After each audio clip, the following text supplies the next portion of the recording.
रामनवमी के अवसर पर सासाराम से लेकर बक्सर नवादा में कुछ छिटपुट घटनाएं हुई हैं। आखिर कौन इसके पीछे, कौन साजिश रच रहा है देश की एकता और अखंडता को तोड़ने के लिए, और इस तरीके के पोस्टर लगाए जा रहे हैं। आखिर आपको पता होगा, कलकत्ते से भी खबरें आ रही हैं छिटपुट घटनाओं की, कर्नाटक से भी खबरें आ रही हैं, इंदौर से भी खबरें आ रही हैं कि देश के माहौल को बिगाड़ने की कोशिश की गई रामनवमी के ऊपर। आप लोग यंग हैं जी, क्या नाम है? मोहम्मद शम्स रज़ा। अच्छा, ये बताइए मोहम्मद कि ये जो घटनाएं घट रही हैं, ये क्यों घट रही हैं और इसके पीछे कौन है?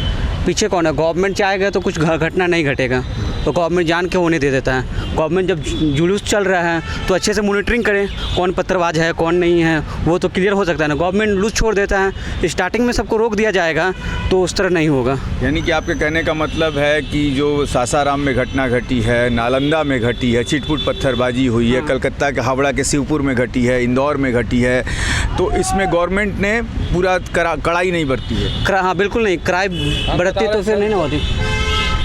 क्राइम बत्ती तो और जहाँ सेंसिटिव एरिया है गवर्नमेंट को ही पता है, अच्छा से डिप्लॉय करें पुलिस फोर्स को, वो देखे किस तरह का हो रहा है, कौन मतलब इस तरह क्रिएट कर रहा है सिचुएशन को। रहने वाले कहाँ के हैं आप? कटिहार डिस्ट्रिक्ट के। कटिहार से आए हैं। पटना के जैसा सेंसिटिव एरिया कहीं नहीं है, मंदिर और मस्जिद दोनों अगल बगल हैं। हाँ ठीक है, मस्जिद के लोग रामनवमी में समर्थन करते हैं और बड़े अच्छे से, जहां 5 लाख लोग पूरे पटना में एक इलाके में जुटे हुए थे, वहां कोई ऐसी घटना नहीं घटी। तो आखिर क्यों बिहार मतलब के कहीं कहीं गवर्नमेंट छोड़ देती है ना, जान के होने दे देती है। अब क्या बोला जाए, गवर्नमेंट जब यहाँ पे नहीं हो रही है तो और जगह कैसे हो जाएगी? मतलब आपके कहने का मतलब है नहीं मोहम्मद, आपके कहने का मतलब है कि नीतीश कुमार ने नालंदा सासाराम में छूट दे दिया था, कर लो? नहीं, वो नहीं कह रहे हैं हम। गवर्नमेंट अब गवर्नमेंट के पास तो कैसे डिप्लॉय करेगा? जैसे यहाँ पे भी, ये भी सेंसिटिव एरिया है, लेकिन यहाँ पे सब कुछ अच्छे, अच्छा खासा मुस्लिम मेजॉरिटी भी है, हिंदू लोग भी हैं, पूजा हुआ एकदम रामनवमी में, कोई नहीं। गवर्नमेंट अग्रेसिव थी, देखी कि यहाँ पे कुछ नहीं हो रहा है, इस तरह का मतलब और सब नारे चलते हैं भड़काओ, वो सब तो नहीं हुआ ना। जहाँ जब भड़काओ नारे चले हैं, वहाँ ये सब हुआ पत्थरबाजी। जहाँ से शांति, भड़काऊ नारे लगाता कौन है मोहम्मद? कुछ तो लोग होंगे असामाजिक तत्व जिसे कहा जाता है। दोनों सोसाइटी में दोनों ऐसी तरह के लोग रहते हैं। दोनों सोसाइटी में आप रहते हैं? हाँ। अब मुस्लिम का तो हम कह नहीं सकते हैं, अब उनका तो रमज़ान चल रहा है, और रमज़ान में तो पत्थरबाजी हमको तो समझ में नहीं आता वो कैसे कर सकता है, और जो कर रहे हैं बिल्कुल गलत है। वो पूरा दिन फास्टिंग होता है उनका, सुबह 6 बजे उनका फास्टिंग तोड़ने का समय रहता है, अब वो समय कैसे पत्थरबाजी चला सकता है? लेकिन मोहम्मद, रमज़ान पाक का महीना है, और रमज़ान पाक का महीना है, और जो कुरान को मानने वाले हैं वो ऐसा नहीं कर सकते हैं। लेकिन आपने ही कहा कि जो कुछ उसमें भी असामाजिक तत्व हैं जो रमज़ान को भी नहीं मानते, जिनका काम ही है ये सब करके दो समुदायों के बीच में झगड़ा लगाना, ऐसे भी तो लोग हमारे में भी, आपके में भी हैं। हाँ बिल्कुल, ये सब तो है। अब क्या बोला, देखिए ये नीतीश है, कल जुलूस में था, आज मेरे साथ है, कुछ नहीं है। अब ऐसे कहीं से आप कुछ बोल रहे थे, बताइए। अच्छा, हम आपको दिखा रहे हैं, ये देखिए, ये मुस्लिम है सर, आप हिंदू हैं। आप हिंदू हैं? आप मुस्लिम। आप मुस्लिम हैं? आप हिंदू। हिंदू आप हिंदू आप हिंदू। अब देखिए, 2 मुस्लिम 4 हिंदू दोस्त हैं। ये है आपसी भाईचारे की मिसाल जो पटना के गांधी मैदान के 10 नंबर गेट से हम दिखा रहे हैं। मोहम्मद ने अपनी बात रखी, क्या नाम है? अमित कुमार। अमित जी, ये सब जो घटना, सर हम बता रहे हैं सर, ये सब किसी सरकार को ब्लेम करने वाली कोई बात नहीं है। अपने आप में एक इंसानियत होना चाहिए कि हम लोगों को कैसे किस तरह से मैनेज करके चलना है, करना है। ठीक है, भड़काव जहाँ तक सवाल पत्थरबाजी होता है तो सब चीज़ें मतलब वो इस तरह का करता है अगर धर्म के अपेक्षा में, तो ये बिल्कुल गलत है सर। ठीक है, ये सरकार को हम सीधे से ब्लेम कर दें, ये बिल्कुल गलत है। सरकार जो है सो अपना काम कर रही है, और हम लोगों को अपना काम खुद करना चाहिए, खुद समझदारी। कुछ पढ़े लिखे हैं, आपके जनरेशन न्यू जनरेशन है सर, हर एक को बुद्धि है, हर एक पढ़ाई कर रहा है, पढ़ाई में मतलब लेवल अप है, तो सबको ये मतलब अपॉर्चुनिटी है सर, तो समझदारी अपने। अमित नाम बताया आपने ना? अमित जी, आपके साथ आपके दोस्त मुस्लिम समुदाय के में कभी सर सबसे बड़ी चीज़ है कि मतलब घर में हम हैं तो धर्म घर पे चलेगा, अगर बाहर हम आ गए तो बाहर सिर्फ एक ही जात होता है, वो भी इंसानियत का होता है। वही मैं बात आपसे कहना चाहता कि जब मरीज हॉस्पिटल में भर्ती होता है और उसे ब्लड की, खून की ज़रूरत होती है, तो घर वाले डॉक्टर से ये नहीं कहते हैं कि ये खून किसका है जी। उस समय ये एक बात होती है कि डॉक्टर साहब किसी भी तरीके से इसकी जान बचा लीजिए। आखिर उस समय जब ये सोच है, तो ये जब झांकियाँ निकलती हैं, त्यौहार आता है, तो फिर ये पत्थरबाजी क्यों? ये सर इन्वायरमेंट को ख़राब करने की एक मतलब मंशा है लोगों का इन्वायरमेंट माहौल को ख़राब करने की। किसी तरह से कुछ ऐसा हो कि पॉलिटिक्स बदनाम हो, सरकारें बदनाम हो, और कुछ जैसे कहने का मतलब कॉमर्स। मैंने अमित, आप ये कहना चाहते हैं कि मोदी सरकार को कुछ तत्व जो है बदनाम करना चाहते हैं? हम किसी को ब्लेम क्यों कर सकते हैं? अगर यहाँ पे हम कुछ गलत कर रहे हैं तो मतलब हमारे पापा बदनाम हो जाएंगे, ऐसा तो नहीं है। मेरा जिम्मेदारी। बहुत अमित ने बहुत बड़ी बात की कि हम गलती करते हैं तो इसके लिए हमारा मजहब बदनाम नहीं होना चाहिए, हमारी सरकार बदनाम नहीं होनी चाहिए। क्या नाम है? ऋषि गुप्ता।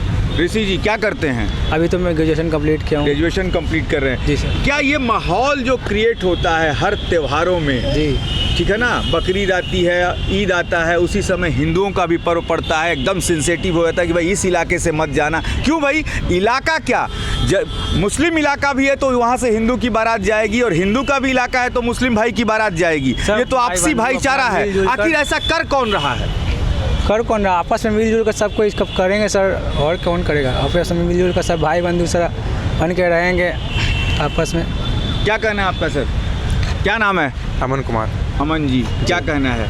आप लोग यंग हैं, देश की जो माने गद्दी है, देश की हिफाजत करने की जो अब व्यवस्था है आप लोगों के ऊपर आने वाली जी है। जी, इसमें सर दोनों पैसों का जो मतलब वैसे रहता है, जो किसी व्यक्ति को मतलब एक दूसरे से झगड़ा करवा देना, मुस्लिम हो या हिंदू हो, कोई कोई से मतलब समाज में वैसे ही व्यक्ति रहते हैं। कुछ ऐसा अराजक तत्व हैं जो ये चाहते हैं कि हमेशा फूट पड़ी रहे, हाँ, झगड़ा लगता रहे। जी।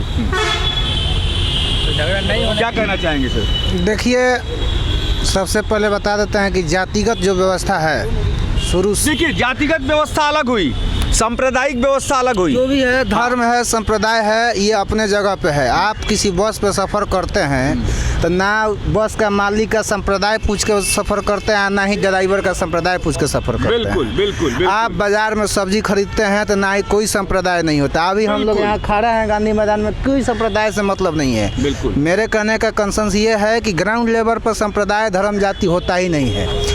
अब होता कहाँ है? बात ये आ गया कि आखिर होता कहाँ है? तो ये होता है ऊपर लेवल में, जिसको आप पॉलिटिक्स बोलते हैं। पॉलिटिक्स लोग ही कोई राम मंदिर, मतलब आप कहना चाहते हैं कि ये नेता ही ये काम कराते जी हैं? जी, नेता ही कराते नहीं, करते हैं। नेता ही संप्रदाय करते हैं। यानी कि मोदी ने अपनी बदनामी कराने के लिए खुद पोस्टर हम छपवाया है। इंडिविजुअली मोदी तेजस्वी आरजेडी नहीं कर सकते हैं। सारा नेता का यही काम है, एक किसी विशेष नेता को दोष देना है। तो पॉलिटिक्स रिलीजन के आधार पे ही नहीं करते हैं ना। अब राम मंदिर आप बनाए, अच्छी बात है, बना दीजिए। उसका मतलब ये शो ऑफ क्यों करने के, क्या हम बना रहे हैं, हम कर रहे हैं, ये धारा 370 हटाएं, हम हटाएं, ऐसा क्यों? वो कराइए, आपका पर्सनल काम है, जो कीजिए, या कुछ तोड़ना है वो पर्सनली सरकारी भी हो मोहम्मद, तो ये आपने किया बस। आज यदि कश्मीर की जनता धारा 370 हटाने से खुश है तो अच्छी बात है।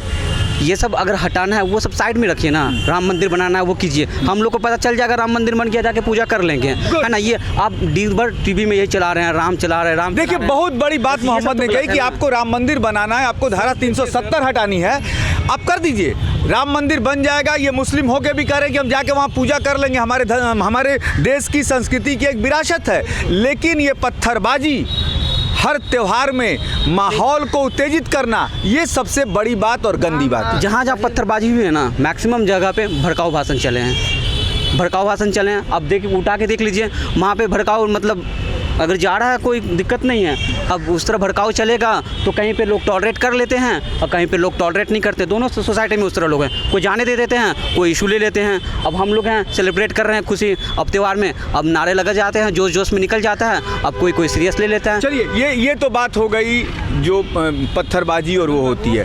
आप लोग एकदम यंग हैं, देश का भार सब आप लोगों के कंधे पे आने वाला है, पढ़ाई लिखाई से लेके आप लोग आगे जाके इसी में से कोई IAS IPS बनेंगे, हो सकता है। यदि चुनना हो आज के समय में तो 2024 में चुनाव आने वाले हैं। सर, एक लॉजिकल बात आपको बोल। हाँ, बताइए सर। पहले ना हम लोगों को मंदिर से मतलब है, ना ही मस्जिद से मतलब है, ठीक है। भारत में 3 चीज़ सुधार होना चाहिए। सबसे पहले सड़क, दूसरा शिक्षा, और गरीबों के लिए रोजगार। ये 3 चीज़ से मतलब है हम लोगों को।